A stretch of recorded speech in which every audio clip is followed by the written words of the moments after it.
ईद की खुशियों को दोबारा करना है और बनाना है कोई मीठा और टाइम भी कम है, तो ये झटपट बन जाने वाला शीर खुरमा ट्राई करें। इसे बनाना बहुत ही आसान है और ये जायके में भी बहुत ही लाजवाब और बेहतरीन बनता है।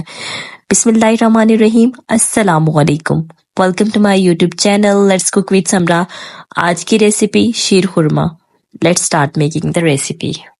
शीर खुरमा तैयार करने के लिए आप कोई भी बर्तन ले लें और इसके अंदर 1 गिलास पानी शामिल कर दें। पानी को हीट अप करना है आपने। जैसे ही पानी बॉइलिंग टेम्परेचर पे आएगा, हमने इसके अंदर सवैयाँ ऐड कर देनी है।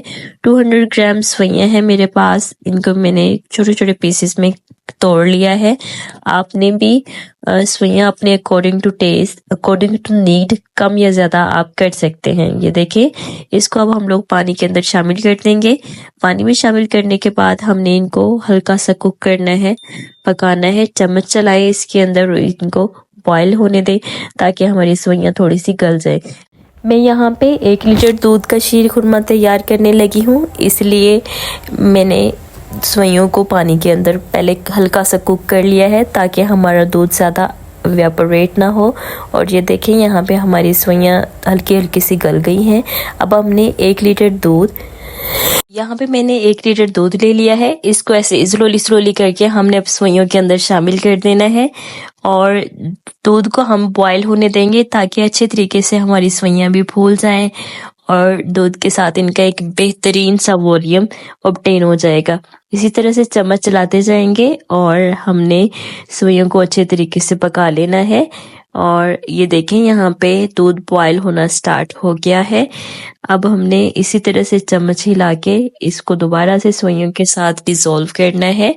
और अब हम इसके अंदर इलायचियाँ शामिल करेंगे, 3 से 4 अदद सब्ज इलायचियाँ।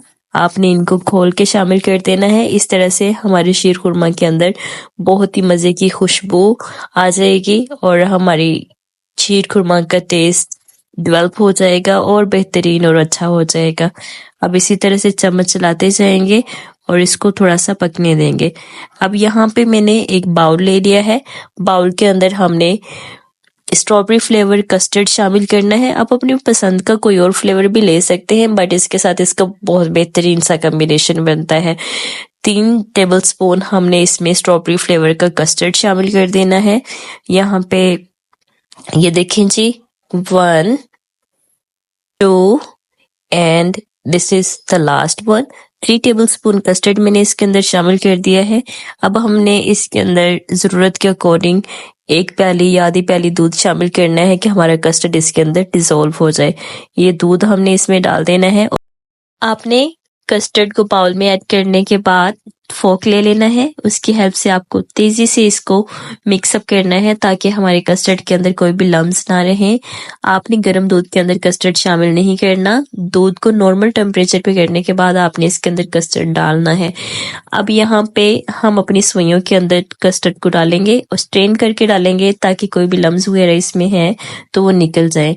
यहाँ पे जल्दी से इसके अंदर चम्मच चलाएं और इसको मिक्सअप कर दें हमारी सवैयों के साथ।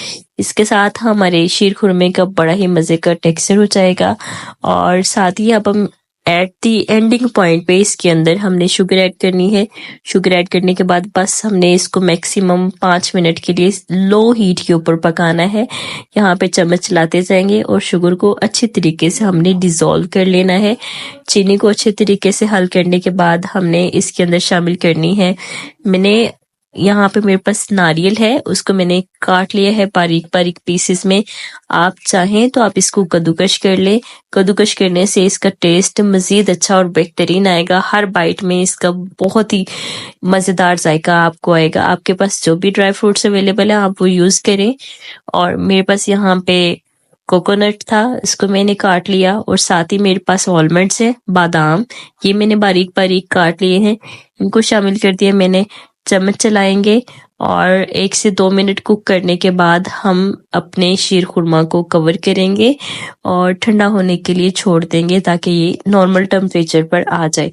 जैसे ही हमारा शीर खुरमा नॉर्मल टेम्परेचर पर आएगा, हमने इसको डिश आउट कर लेना है। डिश आउट करके 3 से 4 घंटों के लिए मिनिमम हमने इसको रेफ्रिजरेट करना है ताकि ये ठंडा हो जाए। बहुत सख्त गर्मी पड़ रही है आजकल, तो जब आप इसको ठंडा ठंडा सर्व करेंगे तो इसका मज़ा दुबाला हो जाएगा। यहाँ पे मैं इसको अगेन कोकोनट के साथ और आलमंड्स के साथ गार्निश कर रही हूँ। गार्निश करने के बाद हमने इसको रेफ्रिजरेट कर देना है। ये रेसिपी बनाना बहुत ही आसान है, मिनटों में बन जाएगी। अगर आपको मीठे की क्रेविंग हो रही है तो बहुत ही सिंपल इंग्रेडिएंट्स के साथ आप इसको जरूर ट्राई करें। मुझे फीडबैक देना ना भूलिएगा। वीडियो अच्छी लगी तो चैनल को सब्सक्राइब, वीडियो को लाइक और शेयर करें। Stay happy and stay healthy. Allah bless you all. Allah Hafiz.